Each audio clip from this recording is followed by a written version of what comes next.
5.1 शुरू करते हैं। इसका पहला सवाल देखो, निम्नलिखित में से किन आंकड़ों को दर्शाने के लिए आप एक आयत चित्र का प्रयोग करेंगे? पहला, एक डाकिए के थैले में विभिन्न क्षेत्रों के पत्रों की संख्या।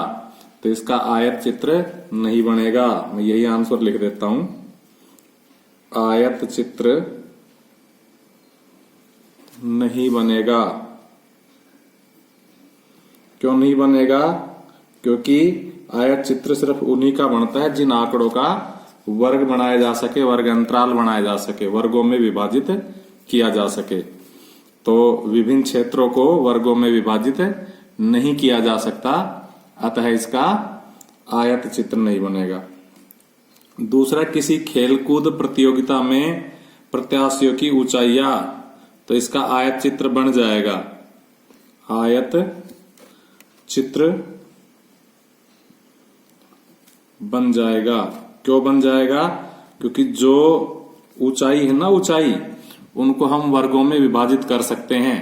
जैसे एक बच्चे की ऊंचाई मान लो 41 सेंटीमीटर, दूसरे की 42 है, तीसरे की 48 है, चौथे की 54, 5, तो उनको हम ऐसे विभाजित कर सकते हैं कि भाई 40 से 45, 45 से 50, 50 से 55।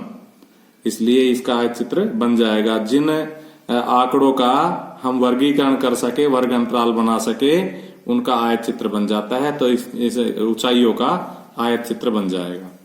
अगला है सी, 5 कंपनियों द्वारा निर्मित कैसेटों की संख्या। तो जो 5 कंपनियां, उनके नाम होंगे अलग अलग, ए बी सी डी, जो भी होंगे नाम, तो उनके वर्ग अंतराल नहीं बन सकते कंपनियों के नाम के, इसलिए आयत चित्र नहीं बनेगा।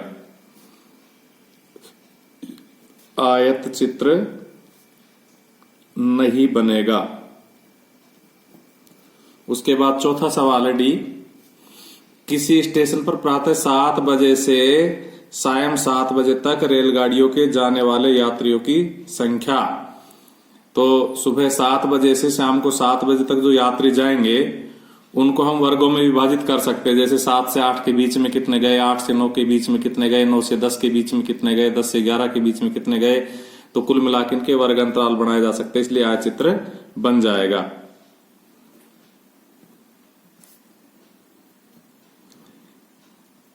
तो देखो, मैंने केवल किसका आयत चित्र बनेगा और किसका नहीं बनेगा ये तो लिख दिया, लेकिन ये अब पढ़ रहा हूं मैं, प्रत्येक के लिए कारण भी दीजिए। तो कारण मैंने आपको मौखिक बता के और तब आंसर लिखा है, तो मेरे मौखिक बताए हुए कारण को आप शब्दों में खुद लिख लेना।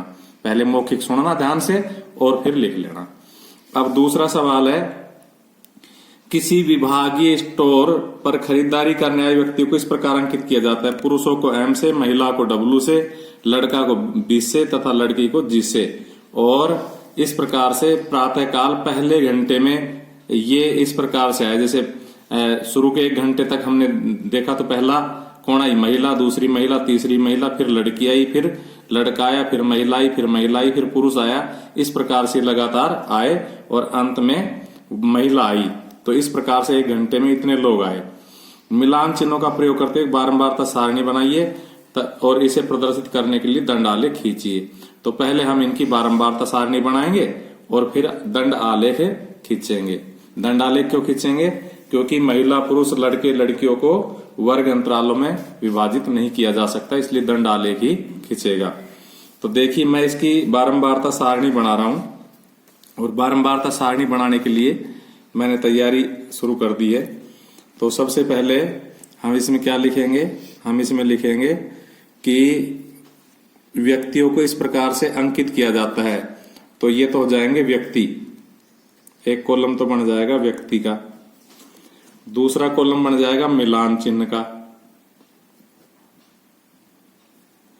और तीसरा कॉलम बन जाएगा बारंबारता का। तो पहले तो हमें बारंबारता सारणी बनानी है और फिर उससे दंड आलेख बनाना है। तो व्यक्ति देखो कितने प्रकार के हैं, एक तो W है यानी कि महिला है, ठीक है भाई, और उसके बाद क्या है? मैन है यानी कि पुरुष है, फिर गर्ल है यानी कि लड़की है, और फिर बॉय है। तो इतने प्रकार के तो ये है। अब हम सबसे पहले W यानी कि महिलाओं को गिन लेंगे, कितनी है उतने ही मिलान चिन्ह लग जाएंगे। तो देखो, 1 वहां काटते जाएंगे ताकि पता लग जाए कि ये हमने काउंट कर लिया है, और यहां 1 डंडा लगा देंगे। आपको बुक में नहीं काटना है, मैंने तो प्रिंट निकाल रखा है, बुक नहीं बिगाड़नी है, कॉपी में नोट करके और फिर काटने हैं। फिर 2 तो दूसरा मिलान चिन्ह, फिर 3 तो फिर तीसरा मिलान चिन्ह। करने का तरीका तो ये जो मैं कर रहा हूं, एक को काटो और एक ही निशान खींचते जाओ, लेकिन हमारे इस प्रकार से बहुत ज्यादा समय लग जाएगा, देखो ऐसे, है ना। फिर 5वें निशान के लिए ऐसे तिरछा काटते हैं, फिर इस तरह से 6ठा निशान, फिर 7वां निशान। तो अगर हम चाहे तो इनको इकट्ठे गिन सकते हैं सारे को, जैसे 7 तो हो गए, 8, 9, 10, 11, 12, 13, ये एम गलत कट गया, 13, 14, 15, 16, 17, 18, 19, 20, 21, 22, 23, 24, 25, 26, 27 और 28।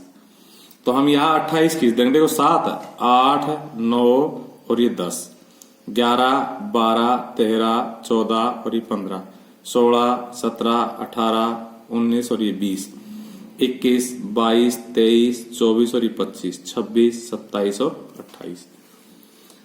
इससे समय बच जाता है एक साथ काटने से। नियम ये कि एक ही काटो और एक ही निशान लगाओ, दूसरा काटो दूसरा निशान लगाओ, तीसरा काटो तीसरा निशान लगाओ। इस प्रकार इनकी बारंबारता हो गई 28। अब इसी प्रकार मैन काट दो, तो देखो 1, 2, 3, 4, 5, 6, 7, 8, 9, 10, 11, 12, 13, 14, 15। तो 1, 2, 3, 4, 5, 6, 7, 8, 9, 10, 11, 12, 13, 14 और 15। इसी प्रकार अब लड़कियां काट दो, जी काट दो। तो 1, 2, 3, 4, 5, 6, 7, 8, 9, 10, 11, 12। 1, 2, 3, 4, 5, 6, 7, 8, 9, 10, 11, 12। इसी प्रकार बुआए काट दो बचे कुचे। तो 1, 2, 3, 4, 5 है। 1, 2, 3, 4 और 5। तो इस प्रकार ये बारंबारता सारणी बन गई। इसको इस सुंदर लगे इसके लिए आप पेंसिल लेकर के, स्केल लेकर के और खाने खींच लेना इस तरह से। तो ये बारंबारता सारणी थोड़ी सी दिखाई देगी कि हाँ बनी हुई है, अच्छी लगेगी। तो इस प्रकार से ये बारंबारता सारणी बन जाएगी। बारंबारता सारणी बनने के लिए नीचे योग किया जाता है, इसलिए अब हम योग करेंगे इनका, तभी ये कंप्लीट माना जाता है। तो यहां योग लिख देंगे और यहां योग कर लेंगे। तो देखो 28 और 12 40 और 20 60 इनका योग आएगा। इस प्रकार से हमारी कंप्लीट बारंबारता सारणी बन गई है।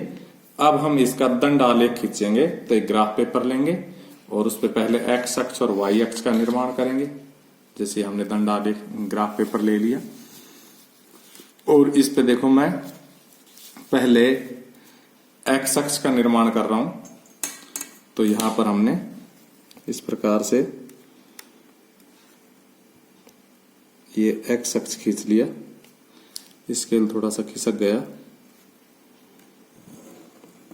दोनों हाथों से दबाने से नहीं खिसकेगा। ये एक्स अक्ष हो गया। इसी प्रकार से हम वाई अक्ष खींच लेंगे।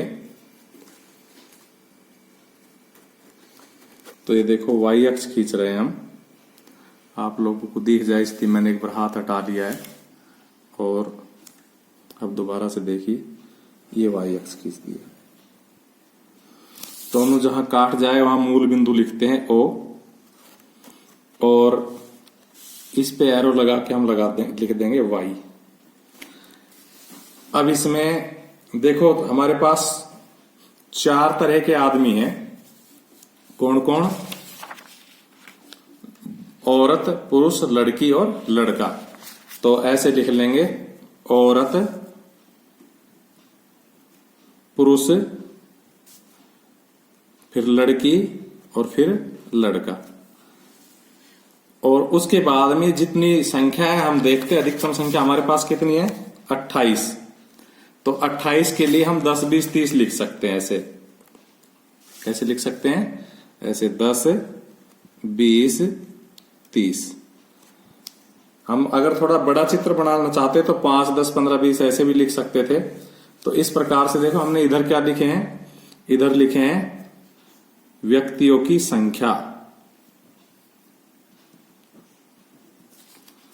और कैसे लिखा है व्यक्तियों की संख्या, यानी कि पैमाना क्या माना है। हम चाहे तो पैमाना यहां भी ब्रैकेट में लिख सकते हैं, पर हम ऊपर लिख देंगे पैमाना। और इधर हम क्या लिखेंगे, इधर हम लिखेंगे व्यक्ति, यानी कि किस प्रकार के व्यक्ति है, पुरुष है, महिला है, लड़का है, लड़की है, वो इधर लिखना है। तो हम पैमाना क्या लिखेंगे इसका, हमने क्या मान रखा है पैमाना, क्योंकि हमने पहले अपनी रीडिंग लगा दी है, तो हमारा उस रीडिंग से पैमाना बन गया 1 सेंटीमीटर बराबर 10 व्यक्ति। कौन से अक्ष पे? वाई अक्ष पर।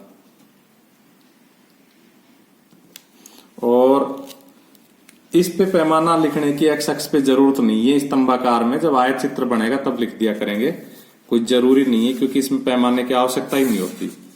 अब देखो हमारे पास महिलाएं कितनी है 28। कितनी महिलाएं? 28। तो हम 28 की रीडिंग लेंगे और 28 की रीडिंग के लिए 30 के ठीक 2 खाने नीचे हम आ जाएंगे यहां, और इसको नीचे मिला देंगे स्तंभाकार, इसीलिए तो कहते हैं दंडालेख, दंड बन जाता है, इनको स्तंभालेख भी बोलते हैं। दंड माने डंडे की तरह हो जाते हैं ये, स्तंभ माने भी खंबे की तरह। तो ये जो हमारा दंड है ये महिलाओं की संख्या को प्रदर्शित करेगा। ये अगर आपके पास समय हो तो स्केल की सहायता से भी लकीरें तिरछी खींची जा सकती है और सुंदर लगेगी। उसके बाद देखो पुरुष, और पुरुष हमारे कितने इसमें 15। तो हम 15 की रीडिंग कहाँ आएगी, देखो ये 10 की रीडिंग है और 5 खाने और गिन लेंगे तो 15 की रीडिंग हो जाएगी। इसको भी स्केल से ही मिलाना है, मैं आलस से बस हाथ से मिला रहा हूं ऊपर वाले को भी, क्योंकि इसमें स्केल लगाने में काफी समय लग जाएगा और आपको दिखाई भी नहीं देगा। तो इस प्रकार से ये हमने पुरुषों का दंडालेख बना दिया। उसके बाद में हमारे पास देखो लड़कियां है 12, तो 10 और 2 12 होता है, इसलिए 10 और 2 खाने और ये 10 और 2 12।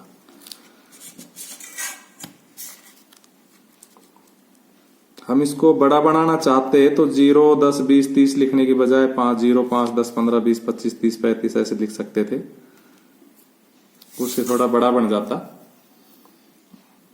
बाकी ये अपना व्यक्तिगत मामला होता है, ये भी सही है, आपको कोई चैलेंज नहीं करेगा इसको भी। उसके बाद है 5। तो हम जो लड़के हैं वो कितने हैं 5। तो मैं हाथ से मिला देता हूं, मिलाना स्केल से। देखो ये 0 से और ये 5वां खाना 5 है, तो इसको इस तरह से मिला के, और मैं बार बार बोल रहा हूं आपको स्केल की सहायता से ही मिलाना। इस प्रकार से हमारा सवाल कंप्लीट हुआ।